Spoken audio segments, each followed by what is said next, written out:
Buenas tardes. A nombre de Penguin Random House les doy la más cordial bienvenida a esta calurosa tarde y bonita tarde de domingo para la presentación del libro Una lección para todas, un libro que ha sido una experiencia inolvidable estar al lado de estas grandes mujeres, un libro coral que ahora les hablarán un poco más.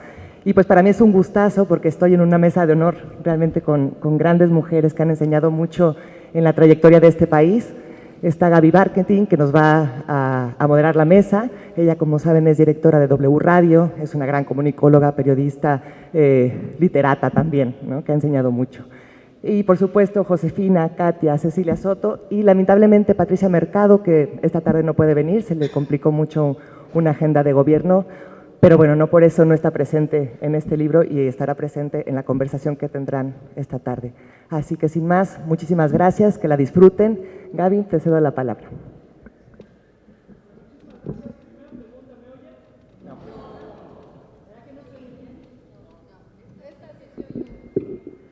Bueno, ya. Ahora, ¿ustedes nos oyen bien a nosotros? Es que aquí se oye como un eco raro, pero si ustedes nos oyen bien, con eso es suficiente. Bueno, pues antes que nada, gracias por invitarme a estar este domingo en este lugar espléndido. La verdad es que he venido mucho al Palacio de Minería, pero nunca me había tocado estar en este lugar, que es bellísimo. Y sí, es una tarde calurosa, es una bonita tarde de febrero en la Ciudad de México. Y bueno, me toca conversar con ustedes sobre este libro que se llama Una lección para todas, que es una lección para todas y para todos. Y si a mí hoy me preguntaran quién debería leer este libro, yo diría que sobre todo los hombres. También las mujeres, pero sobre todo los hombres. Entonces, una lección para todas, creo que el todas debe incluir el tema masculino. Y bueno, pues yo antes que nada agradezco que Katia de Artigues se haya animado. Ella ya les contará ahorita un poco de cómo sucedió, por qué, cómo la buscaron y cómo se dio la publicación de este libro. Conozco a Katia desde hace mucho tiempo y yo la veía, luego se desahoga en su muro de Facebook y entonces decía, me falta un mes y tengo que terminar un libro, me faltan 3 semanas, y era este libro el que tenía que terminar para que estuviera listo para la Feria del Libro de Guadalajara en diciembre, es decir, hace apenas 2 meses. Y bueno, cuando cae en mis manos el libro entendí perfectamente por qué. Y yo tengo muchas preguntas, tengo muchas inquietudes. A mí me encantaría, y Katia, este libro se lo dedica a su sobrina, por un lado, pero también hace un reconocimiento a su mamá, que entiendo que está por ahí la señora. Y me encanta porque es un poco como decir, a ver, que no se nos olvide de dónde venimos y un poco a quién le estamos hablando. Y creo que cuando uno lee este texto y ve las personas que están implicadas y lo que nos cuenta Josefina Vázquez Mota, Cecilia Soto y Patricia Mercado, pues habla mucho del México que vivimos, de lo que implica ser mujer en este México y de lo que implica ser una mujer que está en el poder y que quiere tomar decisiones y que quiere seguir tomando decisiones. Y hay una parte muy humana en el texto que yo agradezco profundamente, porque en este país nos cuesta un enorme trabajo hablar del yo en primera persona y siempre estamos como diciendo, no, sí, pero fíjense lo que pasa. No, aquí están las personas desnudas hablándonos de frente y eso lo logró Katia de Artigues y por ello le pido primero a Katia que nos cuente cómo se dio el libro, Katia, por qué se dio el libro y un poco cómo lo ves ahora que ya está publicado. Buenas tardes a todas. A finales del año pasado, en cerca de los 10 fines de semana en los que me encerré a redactar el libro y de cuya constancia dejé en Facebook, por eso lo sabe Gaby Barkentin, estaba un día escribiendo en mi computadora cuando se acercó mi sobrina Ana Karen, que está ahí sentada junto a mi mamá, y me dijo, ¿qué haces, Katia? Y yo le dije, estoy escribiendo un libro, corazón. ¿En serio? ¿Y de qué es tu libro?, me preguntó Ana Karen. Es sobre 3 mujeres que fueron candidatas a la presidencia. Ah, dijo con interés Ana Karen. ¿Y ganaron? No, mi amor, no ganaron. Ah, dijo con algo de desilusión. Y aún así leyó una línea o 2. No se clavó porque era el capítulo de Patricia Mercado, hablaba de trotskismo y bueno, yo entiendo que quizá no la capturó la atención, ¿no?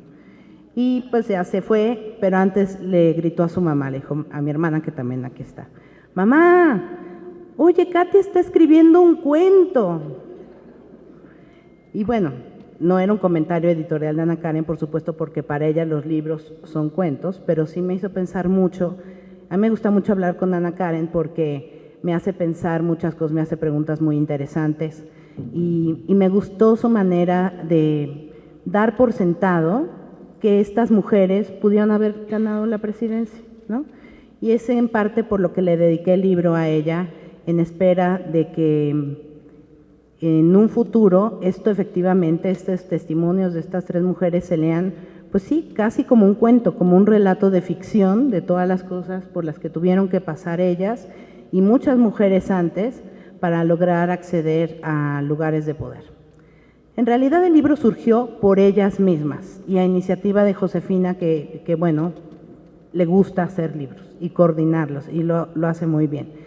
Coincidieron en varias conferencias juntas y se dieron cuenta de que a pesar de que vienen de partidos diferentes, de formaciones distintas, pues tenían muchísimas cosas en común. Y yo quiero resaltar aquí la enorme generosidad de parte de ellas. Antes de sentarnos a la mesa a platicar con ustedes sobre el libro, estábamos Gaby y yo reflexionando que sí, yo no me imagino a excandidatos presidenciales como, digamos, Andrés Manuel López Obrador o Diego Fernández de Ceballos, haciendo la historia de su vida personal y también política y aceptando errores para ayudar a otros hombres en el camino a que no se tropiecen con la misma piedra. Creo que muy seguido decimos que mujeres juntas ni difuntas, y este es un libro que prueba absolutamente lo contrario. Es un libro generoso, que está diseñado para ser útil. Yo creo que eso es lo más importante de este libro. Está diseñado para ser útil, para que yo creo que cualquier mujer, pero también coincido, hombres, y es una crítica que nos hacen seguido al libro, que por qué ponemos que nada más para todas, cuando es para todos. Yo creo que sí, esperemos que haya una segunda edición, ¿no? Le deberíamos poner para todas y para todos. Es una lección de solidaridad, de apertura, de reconocimiento, de autocrítica y ojalá también de formación de más mujeres. Durante muchos años, me parece, estuvimos acostumbradas, bueno, a la fecha a mí todavía me pasa muy seguido en el ámbito periodístico, yo creo que a Gaby también, estamos continuamente en juntas donde somos las únicas mujeres, ¿no? O sea, y yo creo que a ustedes también les pasa desde la política. Y nos educaron quizá, y esto alguna vez me lo contó María de los Ángeles Moreno, que es otra política, pero que vive la política o vivió la política, yo creo que de una manera muy diferente a las tres mujeres que están aquí presentes, porque quiero destacar algo. Ellas, las tres tienen familia, las tres son madres, las tres, o sea, su vida política ha sido muy importante, pero no ha sido la apuesta absoluta de todo. Y también eso han tenido que defenderlo. Yo sí creo que estamos en una nueva generación que abreva de aquellas primeras mujeres que tuvieron que pues dedicarse a esto 100%, incluso masculinizarse para poder entrar a algún lugar, como creo que también nos pasó a muchas periodistas, que ya no es así, y también eso se me hace muy valioso, reflexionar sobre el camino andado, el que está, pero también lo mucho que nos hace falta por recorrer. Entonces están las historias de vida de ellas tres, sus experiencias, sus testimonios, incluso esta parte personal que yo creo que es muy importante y donde yo me veía claramente como espejo cuando Josefina o Cecilia hablaban de la culpa que tenemos las madres trabajadoras, ¿no? Patricia no, esa es interesantísima mujer porque ella es excepcional, ella es una madre workaholic sin culpas, pero lo trabajó también.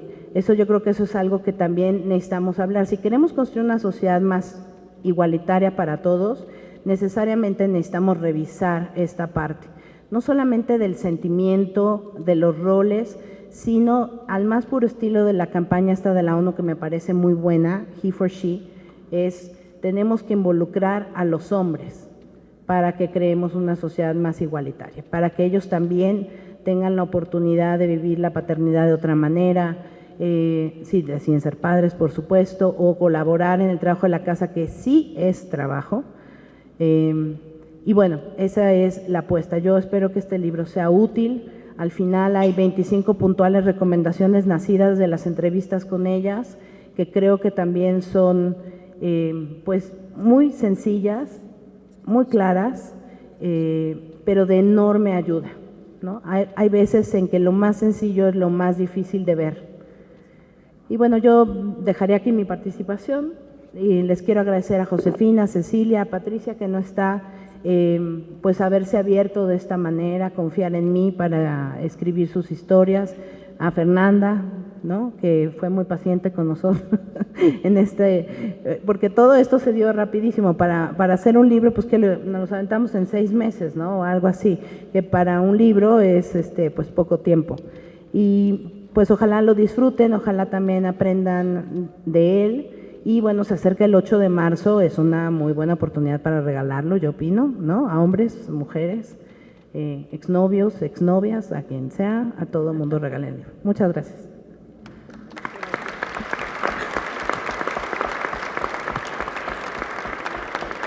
Muchas gracias a Katia, porque, a ver, evidentemente para que haya un buen libro como este, se necesitan buenas protagonistas, como es el caso de Patricia Mercado, de Cecilia Soto y de Josefina Vázquez Mota, pero también se necesita una pluma importante, una pluma sensible, como es la pluma de Katia. Y Katia está siendo bastante modesta en lo que presenta, pero yo sí les puedo decir que no es fácil atrapar esta conversación y plasmar esta conversación. Y plasmar la conversación tratando, ojo, un tema muy importante, no de decir, ay, pobrecitas, cómo sufrieron, cómo les costó trabajo, ay, pobrecitas, se quisieron lanzar y las trataron mal. No es un tema de victimizar a los personajes, es un tema de contar la historia de los personajes. Y eso es lo que me parece más importante, porque victimizarnos lo sabemos hacer muy bien. Y hay razones además para victimizarnos en muchas ocasiones, pero yo creo que lo que Katia logra es una pluma distante, pero simpática, es decir, finalmente hay una empatía con lo que están contando, y por eso de veras yo les recomiendo que compren el libro, que lo lean, porque hay historias de vida que se van desarrollando enfrente de sus ojos. Así que Katia, de veras felicidades, porque no es fácil para los dos extremos, uno, tener una distancia absoluta y decir, bueno, pues ahí lo que les pasó, o la otra es sufrir con. Yo creo que aquí lo que se trata de decir, hay 3 mujeres que se atrevieron, que se lanzaron, que hay una historia detrás de ellas, y aquí está escrito. Así que, de verdad, solo por eso les recomiendo ya que lean el libro.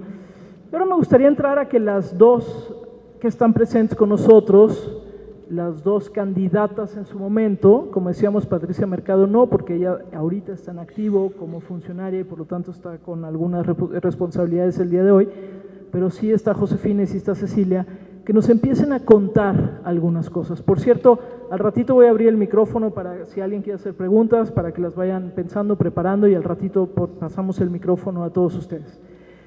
Yo a Josefina Vázquez Mota la conocí, la he visto en varios momentos, en momentos no fáciles. Una vez estaba el entonces candidato Felipe Calderón en la Universidad Iberoamericana, yo trabajaba en la Universidad Iberoamericana, Josefina estudió en la Universidad Iberoamericana, y estaba el candidato Felipe Calderón ahí, en el escenario. Un escenario dificilísimo. El escenario, la gente que estaba ahí estaba enloquecida. Había afuera del auditorio Sánchez de Señor, que es el principal auditorio de la universidad, la gente estaba como loca, es decir, gritaban, hablaban de todo tipo de cosas, ¿no? Había desde mentadas de madre, cómo era posible. Luego se ha hablado mucho de cómo le fue a Enrique Peña Nieto en la Universidad Iberoamericana. La verdad, fue mucho más duro como le fue a Felipe Calderón en la Universidad Iberoamericana 6 años antes. No más que la libró más inteligentemente. Y entonces, yo trabajaba en la universidad y Josefina, me acuerdo perfecto, estaba sentada detrás del escenario en una escalera que llevaba pues, la parte de atrás del escenario.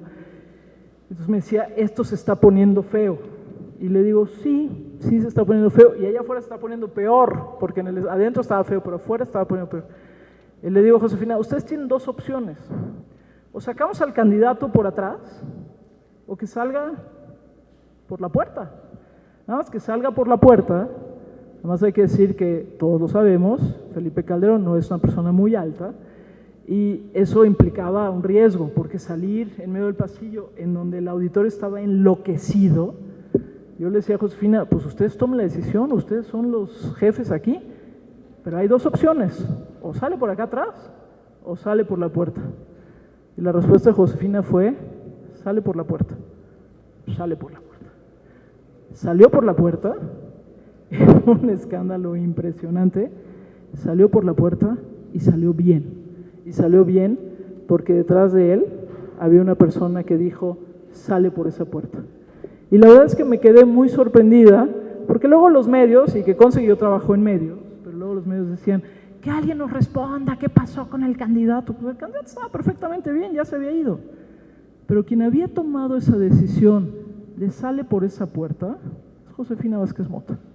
Y ahí la conocí, fue la primera vez que yo tuve un contacto directo con Josefina y dije, mira, se atrevió, era más fácil y más seguro, si me lo preguntan hoy, hubiera sido más seguro sacarlo por atrás.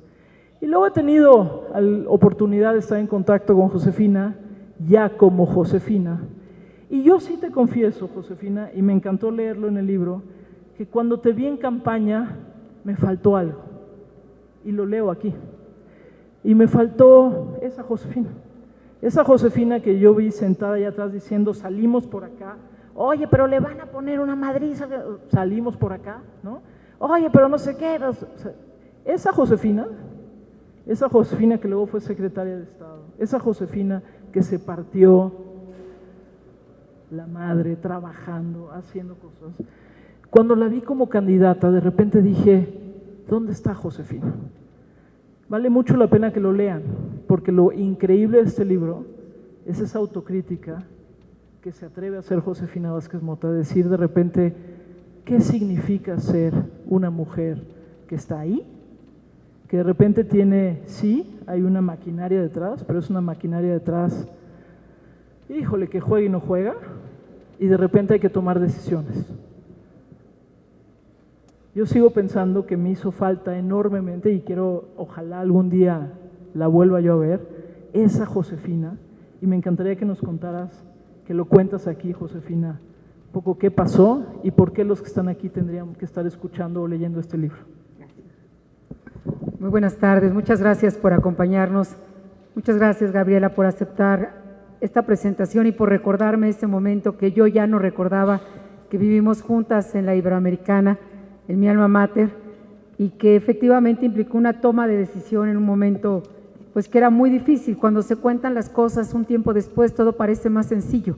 Hasta en la vida personal, cuando hemos pasado un problema, una crisis, la gente dice, ¿y por qué no decidiste esto? Pero cuando se está viviendo, y efectivamente recuerdo perfectamente esas escaleras y ese momento que estábamos enfrentando.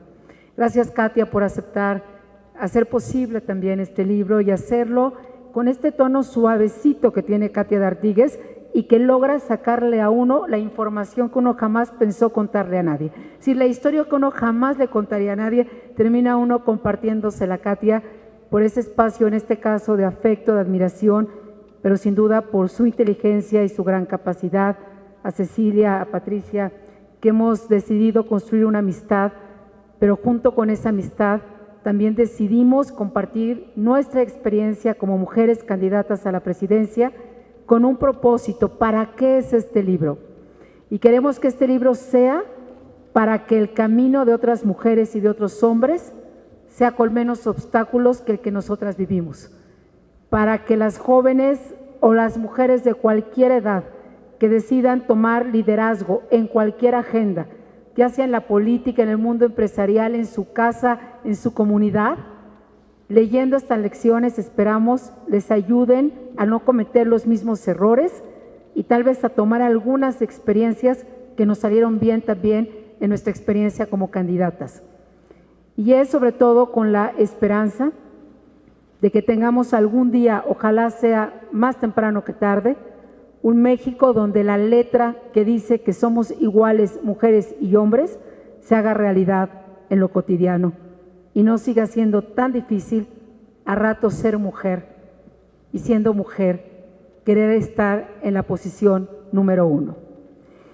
Yo llegué a la candidatura a la presidencia de la República, pues después de vivir una contienda interna que fue muy desafiante en mi partido. Es público que yo no era la precandidata en ese momento que el presidente Calderón más apoyaba. Él apoyaba a un hombre que ocupaba una posición importante en su gabinete. Yo sabía que esto era así. Así decidí ir a esta precampaña para ganarme la candidatura a la presidencia. No fue una candidatura que me dieran gratuitamente o que me dijeran, uy, saliste designada. No fue así. Había encuestas que cuando yo tomé esta decisión, yo iba a menos de la mitad de ventaja de algún otro de los precandidatos que hubo en esta contienda. Y recuerdo que el día 5 de febrero que gané la candidatura a la presidencia de la República, que es la primera vez que una mujer en mi partido ganaba la candidatura a la presidencia de la República, eran las 6 de la tarde, 6:30 aproximadamente, y había un solo sistema de conteo de votos en el país, es decir, todos estábamos viendo el mismo conteo, la misma pantalla, y yo recibí una llamada del entonces presidente y habíamos ganado 25 estados de la República. Y se habían ganado porque tuvimos mucha gente heroica trabajando para hacer esto posible. Y recuerdo en el último debate de esa contienda interna, yo decía, este 5 de febrero, vota libre, vota PAN. Y los panistas entendían ese llamado a vota libre. Vota libre era no aceptes imposiciones. Y ese gen de oposición que tenemos en el PAN, que nos ha ayudado muchas veces y otras veces nos ha hecho la vida muy complicada, pues nos dio 25 estados en triunfo. Y llegó esa llamada y me dijo, Josefina, ¿cómo te fue? Y le dije, bueno, ya ganamos en 25 estados. Y para mí fue muy sorprendente que me dijera, tal vez, después entendí que no tenía que haberme sorprendido tanto, pero en ese momento me sorprendió que me dijera, déjame checar con Ernesto, porque ellos tienen una información diferente. Todos teníamos la misma información, todos estábamos leyendo exactamente la misma pantalla. Y así empezó. Yo logré esa candidatura a la presidencia un 5 de febrero y la campaña presidencial empezó en marzo. Y yo decía en la más reciente presentación del libro que yo contendí por lo menos con 2 candidatos hombres a la presidencia. Uno llevaba 12 años en campaña, ya había hecho una campaña a la presidencia de la República, y el otro candidato llevaba 6 años preparando su candidatura a la presidencia, y yo empecé a preparar mi candidatura a la presidencia el 6 de febrero. Digamos que llegamos un poco tarde a esa candidatura, y les diría que una primera gran lección es que no se puede salir tan tarde a contender por la presidencia de la República, ni por una diputación, ni por una regiduría. Tenemos que hacerlo con tiempo, con mucho más espacio de preparación y no de esa manera tan precipitada. Vivimos las cosas de manera diferente, los hombres y las mujeres sí, y Katia lo dibuja muy bien. En el caso de tal vez más claramente de Cecilia y mío, siempre tratando como de multiplicar los tiempos con la familia. Yo todavía en campaña me iba a los eventos de campaña y prefería regresar en las noches a dormir a la casa porque quería estar ahí en la casa. Para mí era una fortaleza regresar a la casa. Y esa noche les quiero contar cómo fue mi noche en que gané la candidatura a la presidencia, porque creo que dibuja muy bien cómo vivimos en ocasiones hombres y mujeres la política o la vida personal. Regresamos cerca de medianoche a la casa. Imagínense la emoción de haber logrado esa candidatura, la primera en la historia con posibilidades reales de triunfo. Y recuerdo que cruzando la puerta de la casa, le dije a las niñas y a mi esposo, a Sergio, bueno, ahora sí vamos a celebrar en familia. Ya venimos del partido, ya vivimos una contienda muy difícil, ya tenemos la candidatura. Y mi hija, la menor, me dijo, mira mamá, qué bueno que ya eres candidata, pero ven a mi recámara a ver mi vestido de graduación y falta pagar todavía 4 o 5 boletos de la graduación, así que yo terminé esa noche en su recámara viendo qué boletos faltaban de la graduación, viendo cómo le quedaba el vestido de graduación y pensaba, si hubiese sido un hombre el que hubiera ganado la candidatura a la presidencia, ¿cómo hubiera vivido esa noche? No sé cómo la hubiera vivido, lo que sí sé es que no la hubiera vivido en un vestido de graduación y viendo cuántos boletos faltaban porque había que pagar, y esa es una diferencia en cómo vivimos las cosas los hombres y las mujeres. en cómo nos tenemos que aterrizar todos los días. ¿Qué lecciones les quiero compartir? No muchas, pero tal vez algunas de las más importantes. Tiene razón Gaby cuando dice, ¿qué te pasó en una etapa de la campaña? Yo primero quise que todos estuvieran en mi campaña y que la mayoría estuviera bien, se sintiera a gusto, que es algo que luego nos pasa a las mujeres. Queremos que todos los hijos se lleven bien, que todos se entiendan, que todos se hablen, que si vienen a comer, hacerle a cada quien el guisado que le gusta. Y eso uno tiene que aprender en la política, en las campañas presidenciales y en la vida, que no depende todo de uno. Y yo di por hecho, y ese fue un error, que al día siguiente que yo gané, todos me iban a apoyar en el partido. E iban a estar sentados como en esa escalera que yo estuve sentada en la Ibero, ayudando al que era mi candidato. Y aprendí muy pronto que no fue así.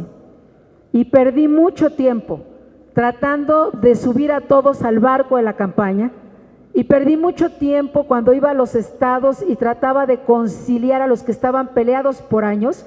Recuerdo en un estado en particular, me llevó más de 8 días negociar que los que estaban peleados, entre los panistas peleados, se sentaran en el mismo auditorio.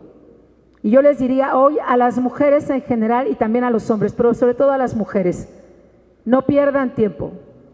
El que quiera las va a ayudar y el que no, no las va a acompañar aunque se saque una foto con ustedes. Vayan y busquen los votos de los ciudadanos que son los que van a hacer la diferencia en las urnas. Y a mí me implicó un gran desgaste tratar de reconciliar los conflictos internos de mi partido y creer que me iban a acompañar. Otro error, y eso nos pasa tal vez también a muchas mujeres, es que creemos que lo podemos resolver todo solitas. Es decir, hay mujeres que incluso dicen, esta cocina es mía, nadie se meta. Y yo les digo, no, pongan un letrero y digan, bienvenidos todos. Y Patricia lo dice en el libro y Katia lo pone como una lección. Tenemos que aprender a pedir ayuda a las mujeres. Y nos cuesta trabajo pedir ayuda. Creemos que lo vamos a resolver todos solitas y esto no funciona. Y yo me faltó seguramente decirle al partido con más fuerza, a ti te toca esto. Y a algunas gentes de la campaña, a ti te toca esto otro. Muchas gentes en la campaña hicieron una tarea extraordinaria. Hicieron incluso más de lo que les tocaba. Pero yo traté muchos momentos de resolver temas que no me correspondían a mí resolver. Yo era la candidata y tenía que estar haciendo campaña y tenía que ir a buscar los votos de la ciudadanía y no estar tratando de resolver lo que les tocaba resolver a otros. Así que hacer escenarios es muy importante. Y les diría algo más. Si yo volviera a ser candidata, empezaría por hacer el escenario más difícil, el más adverso. No porque quisiera que ese sucediera, sino porque si hubiera hecho yo el escenario más difícil, hubiese estado más preparada para enfrentar mejor las batallas y no ir viviendo un poco sobre la marcha el día al día en las campañas.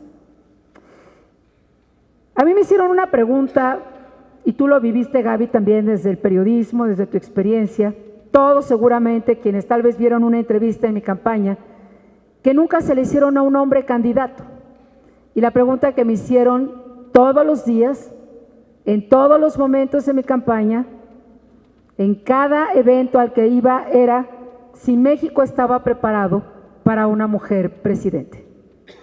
Y nunca escuché que se le hicieran a un hombre candidato, ni tampoco escucho que se la hagan ahora. Yo quería que me preguntaran sobre la agenda internacional, sobre la economía. Yo había sido secretaria de Educación, había dado una dura batalla con la líder del sindicato.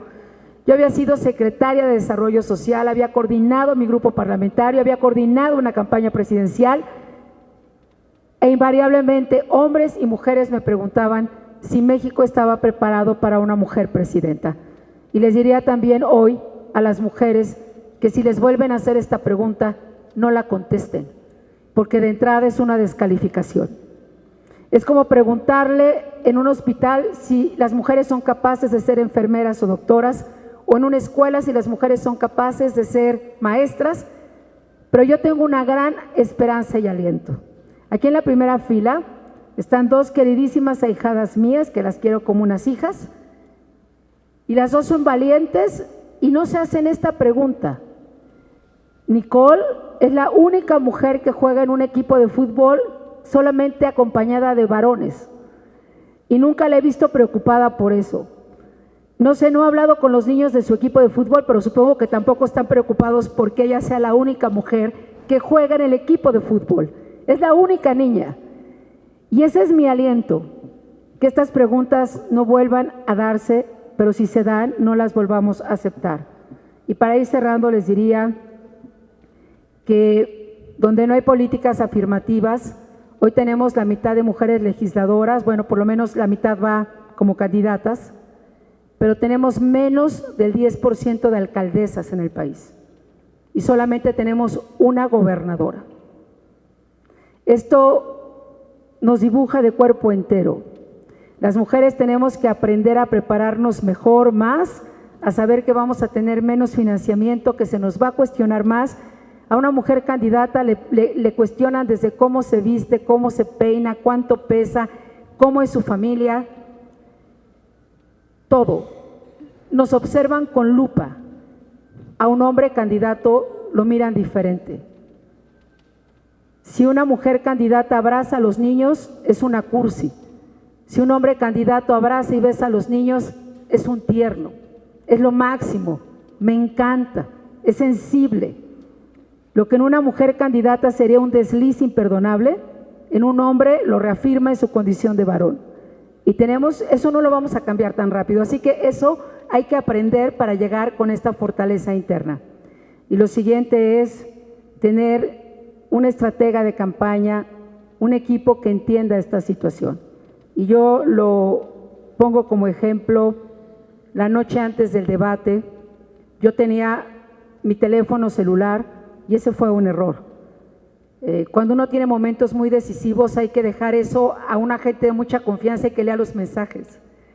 Y yo pocas horas antes del segundo debate presidencial me llegó un mail del expresidente Fox, que es el único mail que he recibido en mi vida de él, diciéndome por qué iba a apoyar a otro candidato y no me iba a apoyar a mí. Y hubiera ayudado mucho no haber abierto ese mail. Yo me sentí muy bien en ese debate. Creo, Gabriela, ahí fue un giro en mi campaña. Después de ese debate yo decidí disfrutar la campaña. Yo ya sabía quiénes me apoyaban, quiénes no me apoyaban, quiénes estaban conmigo, quiénes no estaban conmigo. Y también decidí que muy probablemente jamás volvería a ser candidata a la presidencia y tenía que dejar ese testimonio y vivirlo diferente. Y creo que ese cambio interno se reflejó también en la campaña. Pues es parte de las experiencias que compartimos en este libro. No les podemos contar todas, primero para que nos ayuden a comprar el libro y lo lean y nos ayuden a compartir estas experiencias. Queremos que este libro no sea el fin, sino sea el principio para poder acompañarnos mejor, mujeres y hombres también. Y diría finalmente que haber sido candidata ha sido uno de los mayores privilegios que he tenido en mi vida, que permitió caminar y abrazar nuevamente mi país con profundo amor y compromiso, y que también aprender de la experiencia de ser candidata, de ir ese día a la contienda y lo que pasó después, que también viene en este libro, hoy me hace una mujer que me siento más fuerte y me siento más completa y me siento más segura, y también pienso cómo tendría que volverse a vivir otra campaña. Esperamos que disfruten este libro, pero sobre todo que sea un acompañamiento para una mejor toma de decisión y para un país mucho más justo y mucho más equitativo, y que la política sea lo que está llamada a ser: un espacio de servicio, un espacio de diálogo y construcción de acuerdos, y sobre todo una decisión de amor por México. Muchas gracias.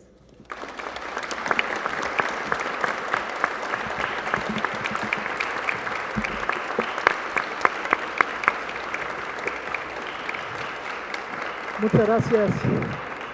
Muchas gracias, Josefina. Estuve periscopeando, no crean que estaba yo aquí nada más tomando fotitos, estaba periscopeando mientras hablaba Josefina. Y pues muchos comentarios, Josefina, de apoyo a favor tuyo, y bueno, ahorita dejé de periscopear porque voy a hablar, pero eso habla de lo que sucedió también allá afuera.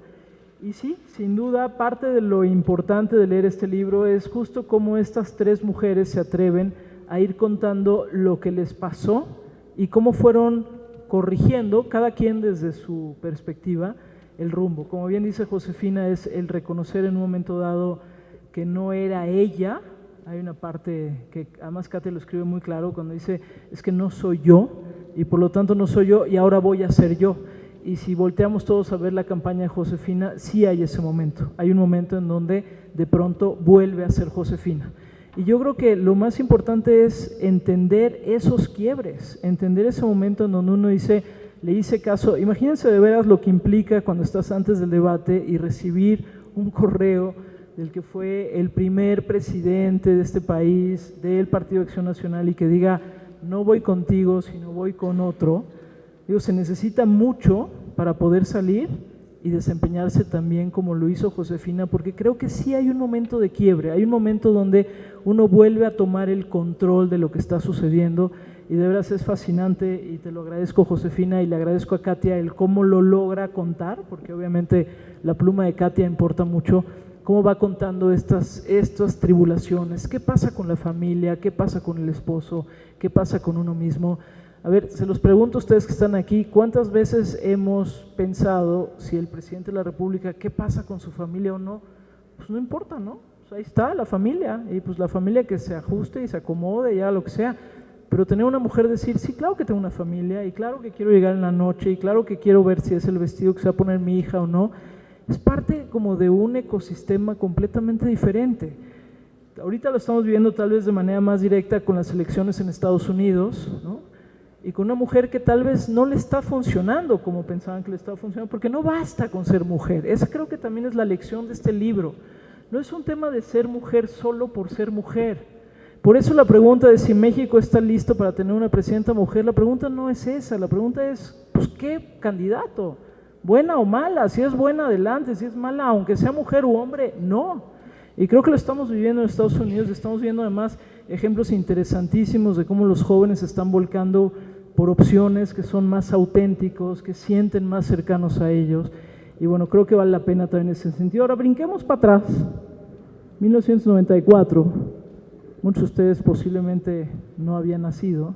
Por cierto, hoy nos dimos cuenta que quienes van a votar en el 2018 por primera vez nacieron en el 2000, cosa que me generó un montón de reacciones, porque haber nacido en el 2000 o en el 99 o en el 98 es como aquí a la vuelta, ¿no? Pero quien va a votar en el 18 por primera vez, pues ya nació con una presidencia donde ya estaba Vicente Fox, y no hubo esta como lucha o este debate previo, que sí lo vivió Cecilia Soto, lo vivió de una manera intensísima. Cecilia, cuéntanos.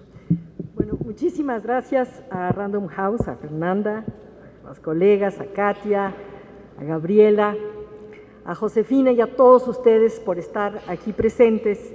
Antes quisiera saber, ¿quién le tocó votar en el 94? Bueno, no son tan pocos, muy bien. Ya me siento más o menos en la misma generación. Las elecciones, las candidaturas de mujeres, digamos, meritocráticas, empiezan realmente hacia la mitad de los 80s en el mundo y después los 90s. Antes, con la excepción de una candidatura, la de Indira, ¿cómo se llama la primer ministra de Israel? Golda Meir. Con esa excepción, todas las demás grandes candidaturas de mujeres fueron a partir de la autoridad que le pasaba un hombre. Muchas de ellas fueron espléndidas primeras ministras, como Indira Gandhi, por ejemplo, pero llegaron al poder gracias a que, por una especie de ósmosis psicológica, la autoridad del padre o del esposo les pasaba a las herederas. En el caso de Indira no había hijos hombres y entonces tenía que ser una mujer. Esto no ha terminado, esta tendencia no ha terminado. La presidenta Dilma Rousseff en Brasil llegó en 2010 a la presidencia gracias a que el presidente Lula, ella nunca había sido candidata, tenía carrera de funcionaria, no de política, pero gracias a que el presidente Lula la eligió como candidata. Pero digamos, a partir de los 90 empiezan a construirse muchísimas candidaturas meritocráticas de mujeres. En 1991, el Partido del Trabajo había intentado ganar su registro y lo perdió. Entonces, estas eran las elecciones de mitad de sexenio y para 94 intenta volver a ganar su registro. Entonces, bueno, había perdido el registro con sus propias fuerzas, entonces, ¿qué necesitaba? Pues necesitaba algo raro, algo que llamara la atención para poder ganar, un futbolista, un artista o una mujer. Entonces, a lo mejor fui la única valiente que aceptó, no estoy segura. El caso es que llego a la candidatura del Partido del Trabajo en 1994 con esa idea.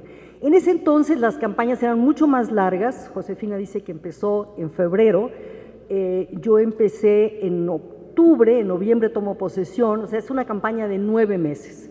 Es una campaña, no hay internet, hay celular, pero no hay internet, no hay Twitter, no hay nada, y habíamos ganado, digamos, la oposición, la sociedad mexicana, había ganado la posibilidad de tener elecciones relativamente limpias, pero eran elecciones en donde el control de los medios a favor del candidato oficial era gigantesco.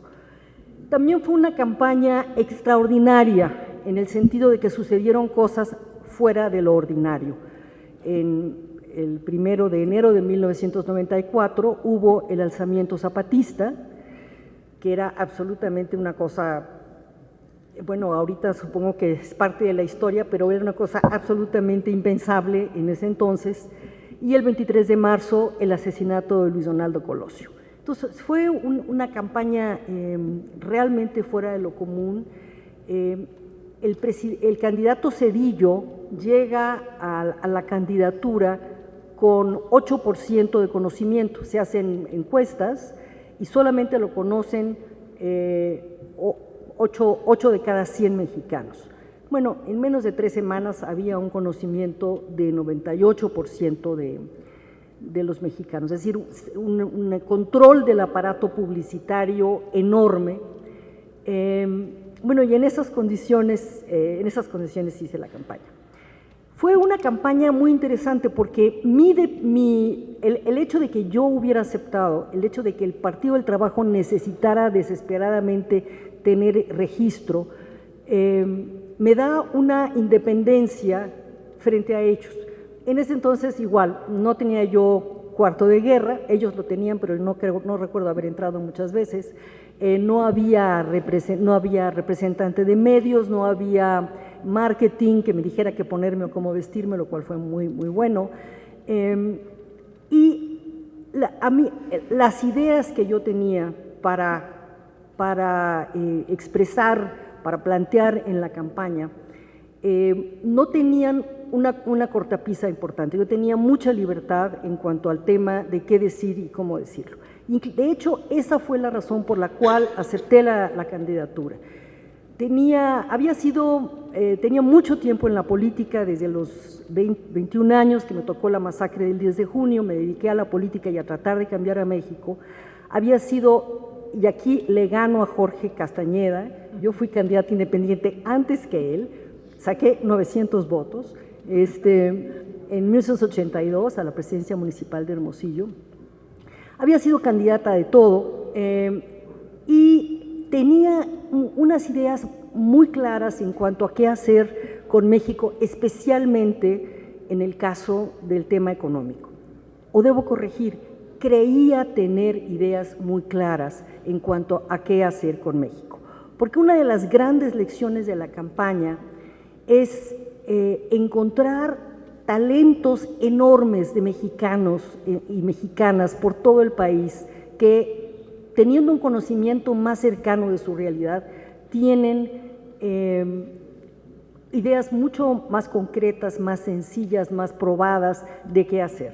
La primera lección es que yo regresé de la campaña, dice mi marido que regresé muy mandona, pero regresé en realidad muy humilde, porque estas ideas de que yo sé qué hacer, pues fueron muy modificadas durante la campaña.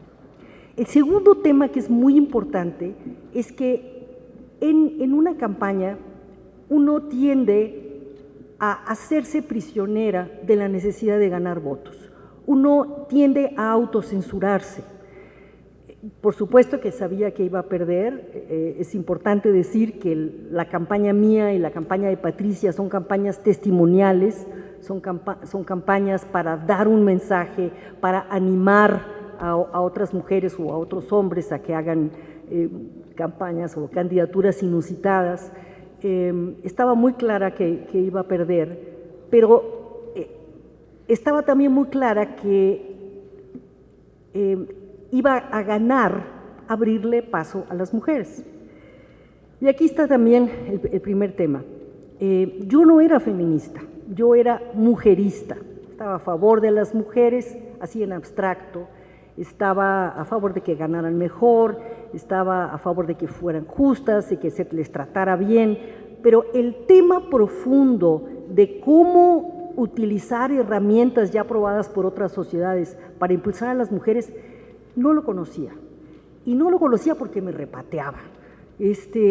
Me repateaba porque en ese entonces ocuparse del tema de mujeres en un partido político era ocuparse de temas que a mí me parecían irrelevantes. Ahora puedo ver eso de manera muy matizada, y es un tema muy importante de Patricia, como el tema de la vida cotidiana, el tema de la economía de los cuidados, el tema de las dificultades que enfrentan las mujeres. Son temas fundamentales, tan importantes como el tema del Banco de México. Pero a mí me parecía, y yo pienso que para ser candidatos uno tiene que tener un poquito de delirio de grandeza, no sé qué opine Josefina. Entonces a mí me parecía que este delirio de grandeza era trabajar mucho, especialmente el tema de la economía, del acceso a la educación, el tema de la justicia, que fue uno de los temas más importantes y más impactantes que me siguieron por toda la campaña.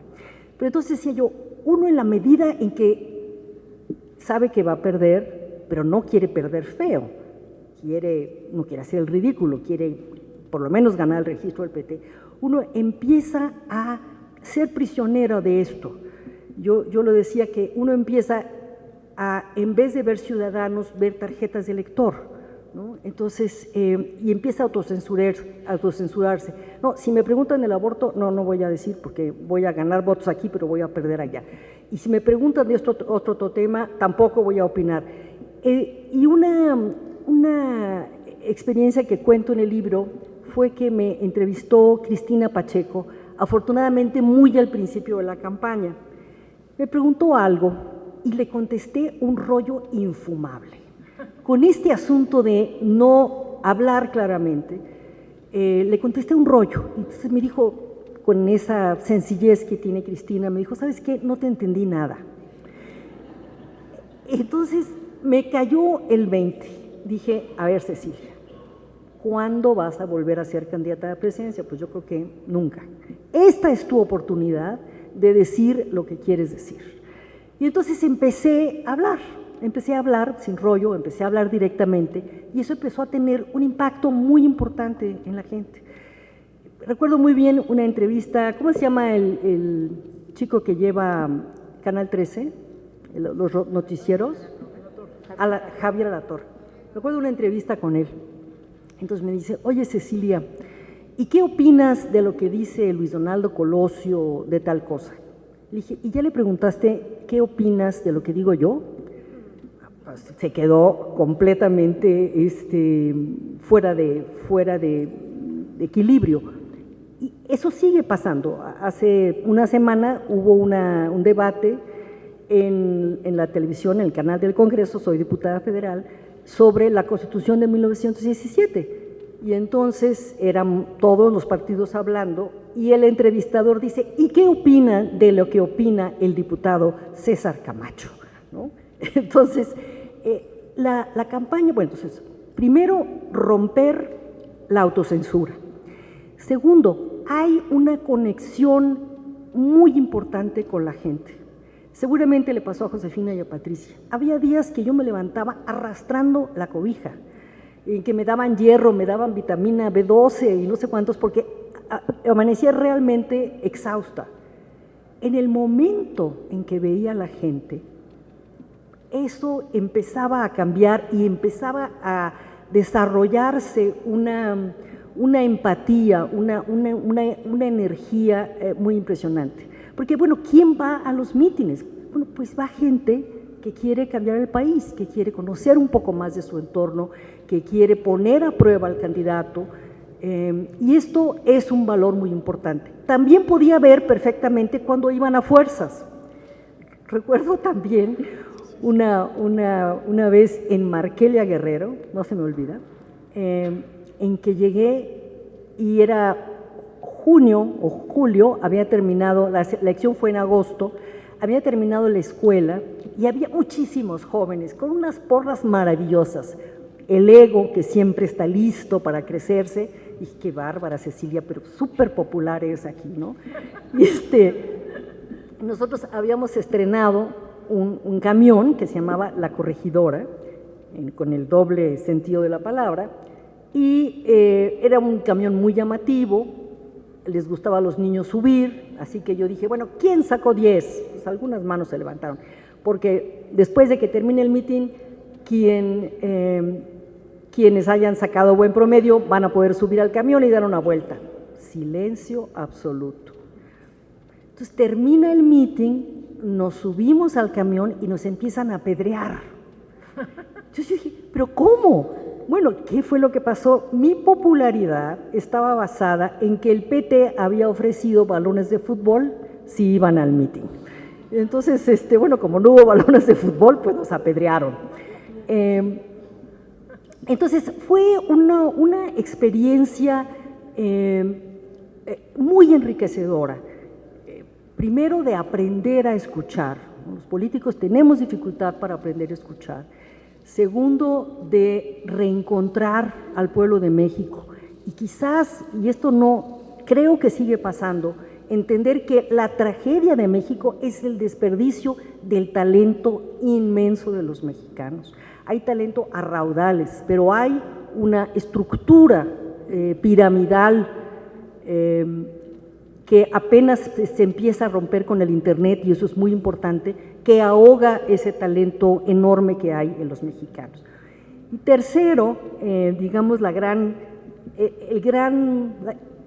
falta mía fue el tema de no saber de las mujeres.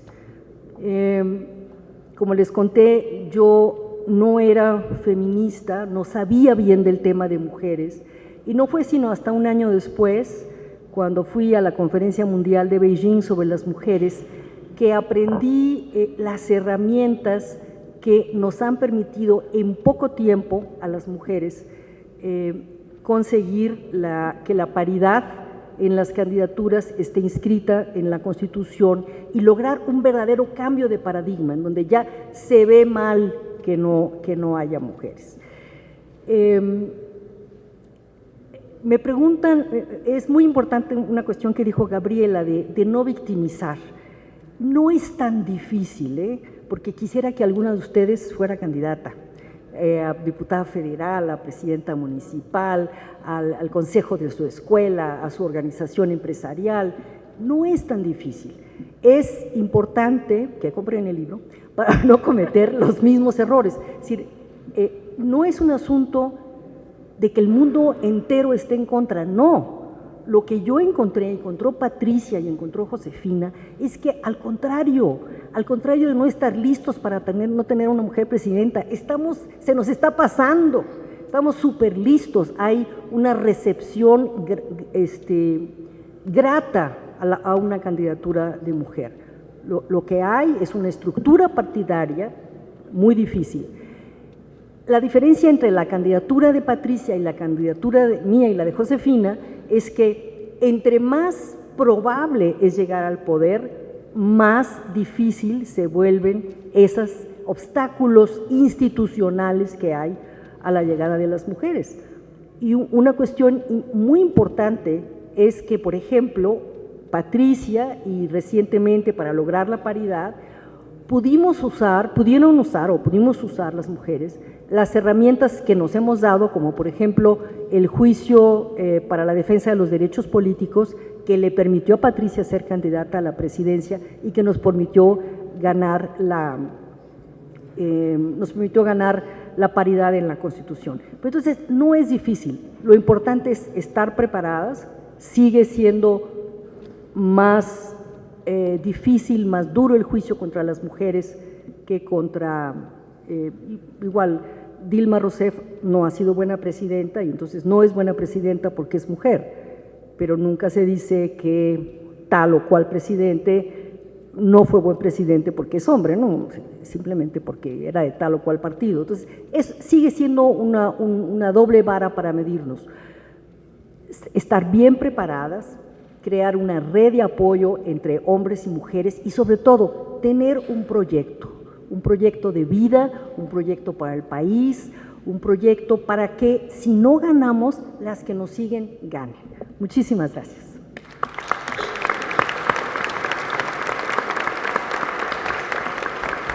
Bueno, si no están listos para comprar el libro, es que algo no estamos haciendo bien, porque la verdad es que ahorita Josefina y Cecilia solo han contado una partecitita de la que van a encontrar en el libro, en donde están estas anécdotas y más, pero creo que al final, por lo menos lo que a mí me encantó es que lo que van a encontrar es una reflexión muy honesta de qué fue lo que pasó, en dónde nos equivocamos, en qué momento debí haber dicho aquí estoy y me tardé en hacerlo, cuando me habría encantado escuchar lo mismo de un montón de gente más, Tampoco es un asunto solo de mujeres, me habría encantado que hoy pudiéramos escuchar lo mismo de tantos otros que están tomando decisiones y que te digan de repente, pues sí, me equivoqué, es que debía haber hecho tal, es que debía haber hecho el equipo tal. Hay un momento donde le preguntan a Josefina si no debió haber corrido, por ejemplo, aparte de su equipo, y es algo con lo que coincide Cecilia y con lo que coincide Patricia, que es esta parte creo de pronto muy femenina, de decir, vamos a conciliar y vamos a tratar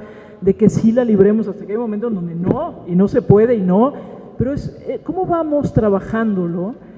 Y sí creo que hay un vernos en el espejo que es muy diferente a lo que le pasa a los hombres, porque los hombres lo toman un poco porque ahí está, y no dudo que les pasen muchas preguntas, muchas dudas en el camino, pero tampoco las externan porque no hay cómo externarlas.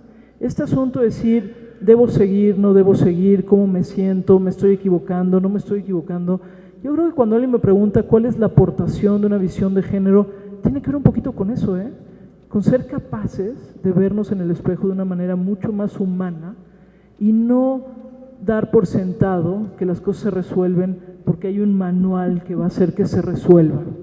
Así que yo les reitero, compren el libro, léanlo, es delicioso, tiene una prosa muy leíble, porque la verdad es que si algo tiene Katia Artigues es que nos lleva de una manera muy fácil, lo vuelve legible el mundo, ¿no? Entonces es muy fácil acercarnos a estas mujeres, pero sobre todo yo les diría, quitémonos de la cabeza preguntas inútiles. ¿Este país está listo o no está listo para una mujer presidente? Es una pregunta estúpida.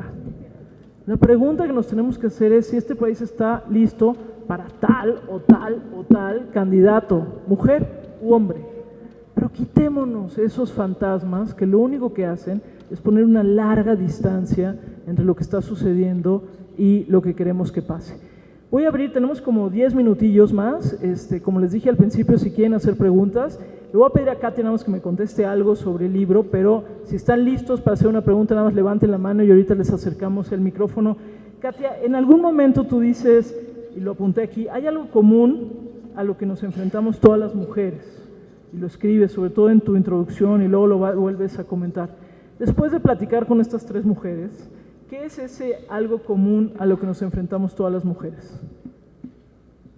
Pues yo creo que muchas cosas, pero yo creo que algo de lo que he pensado últimamente y que además Patricia lo reflexiona muy bien, es esta enorme presión. Estamos súper presionadas por todos lados y también solemos ser un poco prepotentes en esto que contaba Josefina por ejemplo, de la cocina, ¿no? Nadie entra en la cocina. También no sabemos soltar y pedir ayuda. O sea, Patricia dice que somos prepotentes en el sentido de por ejemplo, muchas mamás que dicen, no, yo soy la que mejor sé cuidar a mi hijo o hija, por ejemplo, ¿no? Entonces yo creo que a eso nos enfrentamos, a una enorme presión, a muchísimas demandas y a que nos hace falta soltar. Muy bien, nos hace falta soltar. ¿Quién quiere? ¿Alguna pregunta? Por ahí ya veo algunas. Si somos breves, tenemos chance para más preguntas. Bueno, muchas gracias, Josefina, contestaste mi primera pregunta. ¿Cómo surgió este libro? La verdad, les voy a ser muy sincera, a mí no me llamó la atención. Dije, bueno, a mí qué me interesa, en qué se equivocaron, ¿no? Pero estimo mucho a Katia y dije, vamos a ver qué hay ahí, ¿no? Y la segunda pregunta es para Cecilia Soto. Cecilia, yo estuve en tu campaña, de hecho me afilié por eso, porque estaba una mujer al frente, estaba yo muy joven en ese tiempo, y estuve en toda la campaña, de hecho cuando terminó en Monterrey. Sí fue muy decepcionante todo lo que ocurrió, tienes razón, el panorama era muy fuerte en ese tiempo, pero yo me he preguntado, ¿qué fue de Cecilia Soto todo este tiempo? Qué gusto de volverte a ver. Me gustaría que contestaras eso. ¿Qué has hecho? ¿Qué ha sido de tu vida? ¿Dónde has estado, mujer? Y bueno, aunque no esté Patricia Mercado, ¿sí? Hay otra pregunta para ella, ¿no? Yo he visto cómo ha trabajado todo este tiempo, su trabajo ha estado vigente, ¿no? Y qué es lo que la motivó, la sigue motivando, ¿no? Porque la verdad es incansable esa mujer. Gracias. Muchas gracias. Si quieren iniciar, me encantó la pregunta de ¿por qué tendría yo que venir a escuchar en qué se equivocaron? Me encantó. ¿Por qué tendrían que escuchar en qué se equivocaron? Pues porque aprende uno, la verdad, porque comprendes que hay muchas cosas que hacemos las mujeres una y otra vez que consideramos entre comillas como normal, como la primera recomendación esta de eres la jefa, no la mamá. O sea, hasta que lo escuché en su voz, dije, chin, sí es cierto. Porque te reflejas, porque comprendes muchas cosas de ti misma. Yo siempre digo, y es en gran parte verdad, que yo no quiero ser ni jefa de manzana, ¿no? No me interesa. Pero es un aprendizaje, fue para mí un aprendizaje personal haberme acercado a ellas y comprender que sí hay muchísimos factores en los que las mujeres nos equivocamos una y otra vez, estando en puestos de liderazgo o no de liderazgo, porque no reflexionamos ciertas cosas. Yo creo que por eso es bueno aprender de los errores de los demás, porque te refleja a ti mismo. Muchas gracias. Yo muy rápidamente, porque creo que es urgente que construyamos nuevas reglas, que también tengan nuestro propio contenido y nuestra propia realidad. Vivimos en un mundo donde las reglas, porque así ha sucedido, por muchas razones, han sido escritas fundamentalmente por los varones, por su tiempo, por su espacio, por su vivencia. Cuando vemos los horarios en la escuela, en los hospitales, en el transporte público, cuando vemos la manera en que nos miramos en este país, hay miradas muy diferentes. Y esto no se trata de por ser mujer hay que ser candidata o hay que ganar. Esto se trata de que cuando hay talento y capacidad se olvida el género y también la edad. Pero hay que reconocer que tenemos que hacer una tarea con nosotras, entre nosotras, y tenemos que invitar a miles y millones de hombres a que hagamos juntos esta tarea. Y termino diciendo que mientras no la hagamos o nos tardemos más en hacerla, estamos perdiendo, como decía Cecilia, no miles, millones de talentos en el país, de mujeres que hacen lo mismo y ganan menos, de mujeres que llevan años de su vida acarreando agua a sus hogares, de mujeres que trabajan todavía hoy muchísimas más horas en sus hogares que lo que hacen sus parejas, y tal vez, como decía una política estadounidense, lo único que me falta para ser más exitosa es tener una esposa que me acompañe, es decir, que me ayude a resolverlo todo, como nosotras solemos ayudar a resolver de manera mucho más sencilla a quien nos acompaña. Yo ayudé a que se ganaran campañas. Y como mujer, hubo muchos que me acompañaron, pero hubo otros que decidieron, pudiendo hacerlo, no hacerlo. Ya no digamos ni siquiera con la misma pasión, ni siquiera lo intentaron. Bueno, muchísimas gracias. Como conté, un año después de la campaña me tocó ir a la Conferencia Mundial de las Mujeres, la cuarta Conferencia Mundial de las Mujeres. Para mí fue como una revelación. Aprender el tema de género me cambió el chip, porque lo que te plantea el concepto de género es que una parte de cómo somos hombres y cómo somos mujeres es adquirida culturalmente. Y si es adquirida, si no es innata, entonces podemos cambiarla, ¿no? Entonces podemos tener una mejor sociedad, podemos cambiar las cuestiones, nosotros como madres, podemos hacer mexicanos y mexicanas que sean menos machos o menos princesitas, ¿no? Entonces, a partir de ahí me aceleré con el tema de las mujeres.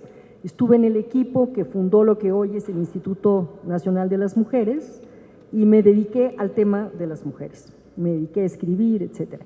Después, en 2000, fui embajadora de México en Brasil, que también fue una experiencia muy interesante, muy interesante. Me tocó un momento en donde terminaba el gobierno de Fernando Enrique Cardoso y comenzaba el gobierno de Lula, y en un momento en donde el nuevo gobierno de Lula consideraba a México, o una parte de su gobierno, el Estado 53 de los Estados Unidos, porque habíamos firmado el Telecán, ¿no? Entonces fue una experiencia realmente muy interesante.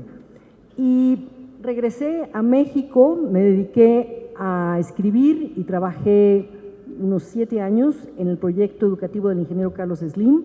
Entonces aprendí tecnología, aprendí qué es un gigabyte, aprendí mucho de telecomunicaciones, fue muy interesante, muy interesante. Y desde septiembre estoy en la actual legislatura. Eso es lo que he hecho. Bueno, muchas gracias. Por cierto, ahí atrás están a la venta los libros. Vamos a dar 2 o 3 preguntitas más porque después vamos a tener aquí una sesión de firma de los libros, por si alguien quiere hacerse el libro para que luego pasen aquí. Pues ahora sí que ustedes dicen. Gracias. Maestra Vázquez Mota, usted, al salir derrotado del PAN, se posibilitó que regresara el PRI, pero también con madrazo llegó al poder el PAN. Usted, maestra, tuvo el mal pario de que 2 miembros de su partido, expresidentes de la República, ambos, no la apoyaran. Maestra, hablando de elecciones, ¿qué desazón o qué lección le deja a usted el que estos 2 expresidentes de la República, miembros de su partido, no la hayan apoyado? Bueno, aprecio esta pregunta. Creo que la lección que me deja es que es muy importante estar preparados para cualquier escenario. Y la lección que me deja es que yo di por hecho, de manera equivocada, que todos o la gran mayoría me acompañarían. Y no fue así. Creo que la lección y lo que yo quisiera compartir es que cuando uno va a una contienda como esta, cualquier otra búsqueda de un liderazgo, porque también sucede algo, y lo digo muy rápidamente, particularmente a las mujeres, mientras sea para trabajar, nos llaman a la primera fila. Si se trata de que se haga una tarea, ya sea desde hacer las redes para ir a votar, o lograr un cambio en la escuela, o lograr un cambio hasta en la familia, las primeras convocadas somos las mujeres. Pero incluso en las empresas familiares, en los gobiernos, cuando las mujeres queremos aspirar con capacidad, por derecho propio, por esfuerzo, a la primera posición, ya no somos tan bienvenidas. Ahí estorbamos las mujeres. Ahí las mujeres ya somos cuestionadas y vistas como una amenaza o como alguien que tiene que quitarse del camino. Y eso sigue sucediendo todos los días en nuestro país. Mientras no querramos la primera posición, seremos queridas, bienvenidas, todos estarán de acuerdo, se sentarán en la mesa con nosotros.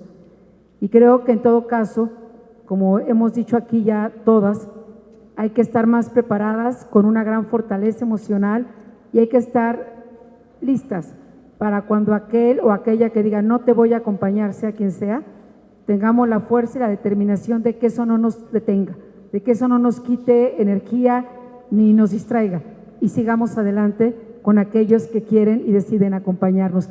A mí al final me acompañaron cerca de 13 millones de mexicanos a las urnas, que realmente me siento totalmente comprometida y reconocida, y esa es la lección. No hay que detenerse y hay que estar preparado y hay que ir por aquellos que lo quieren acompañar a uno.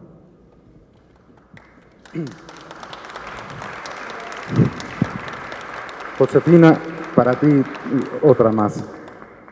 Tú hiciste 2 campañas, una dentro de tu partido y otra para la presidencia. ¿Cuál fue la más difícil y por qué? No, la más difícil fue la que hice adentro de mi partido. La de afuera fue muy desafiante, pero siempre es mucho mejor cuando sabes quién es tu adversario y lo tienes frente. Es mucho más difícil cuando crees que es tu aliado y es tu principal adversario. Así que la de adentro fue más difícil y mucho más retadora. Venga, todavía tenemos unas 2 preguntas más. Buenas tardes. Bueno, ustedes dos, las candidatas a la presidencia de la República, ya tuvieron la experiencia. Y me gustaría saber, teniendo su experiencia previa, ¿cuáles son sus perspectivas ante esta nueva candidatura? ¿Creen que puede impulsarse aún más el voto hacia las mujeres? ¿Creen que las mujeres se sientan un poco más motivadas a participar en la política, en especial de la candidatura a la presidencia? Me gustaría saber qué piensan sobre esto y gracias.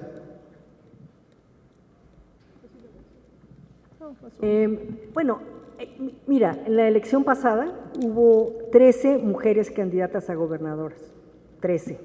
De ahí 5 de ellas con reales posibilidades de triunfo. Entonces, yo creo que por supuesto que las mujeres quieren participar.